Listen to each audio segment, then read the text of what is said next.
刘慈欣《地球往事》系列第二部《黑暗森林》上部面壁者。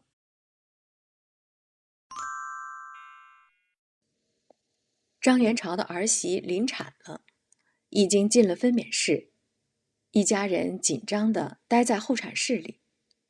有一台电视机正在播放着母婴保健知识的录像。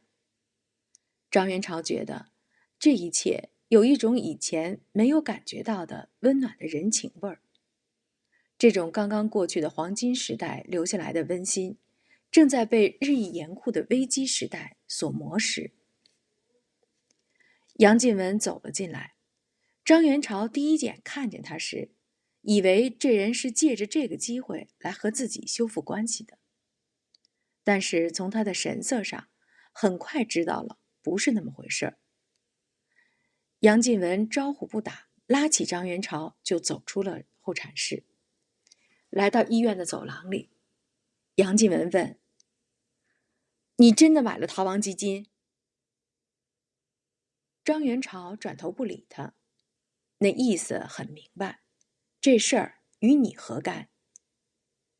看看吧，今天的。杨进文说着，把手里的一张报纸递给了张元朝。他刚看到头版头条的大标题，就眼前一黑。特别联大通过117号决议，宣布逃亡主义为非法。张元朝接着细看下面的内容。本届特别联大以压倒多数票通过决议，宣布逃亡主义违反国际法。决议用严厉的措辞谴责了逃亡主义在人类社会内部造成的分裂和动荡，并认为逃亡主义等同于国际法中的反人类罪。决议呼吁各成员国尽快立法，对逃亡主义进行坚决遏制。中国代表在发言中重申了我国政府对逃亡主义的立场，并表明了中国政府对联合国117号决议的坚决支持。他转达了中国政府的许诺，将尽快建立完善相关法律，采取有力措施制止逃亡主义的蔓延。他最后说，我们要珍视危机时代国际社会的统一和团结，坚守全人类拥有平等的生存权这一被国际社会共同认可的准则。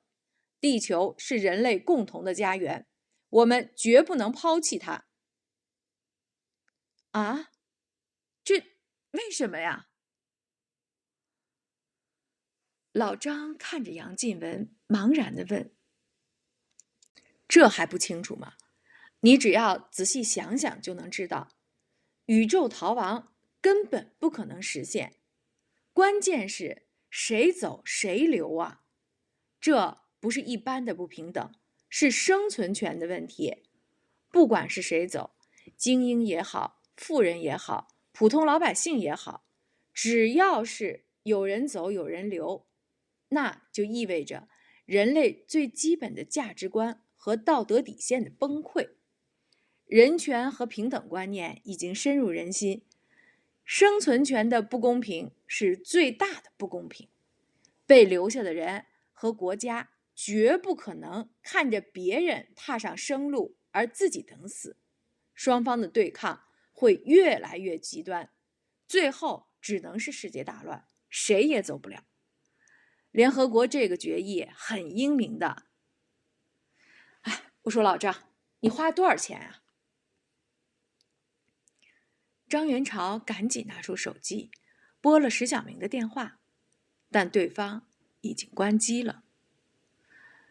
老张双腿一软，靠着墙滑坐在地上。他花了40万。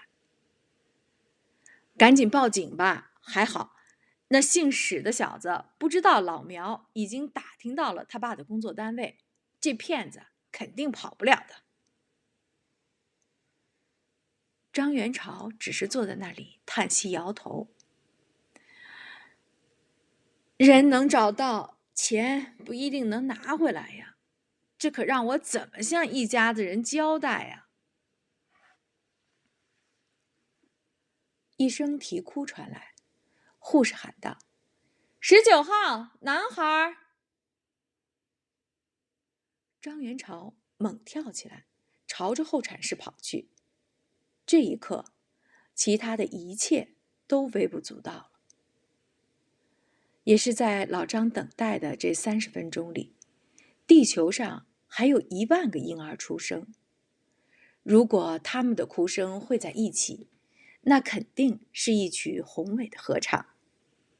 在他们后面，黄金时代刚刚结束；在他们前面，人类的艰难岁月正在徐徐展开。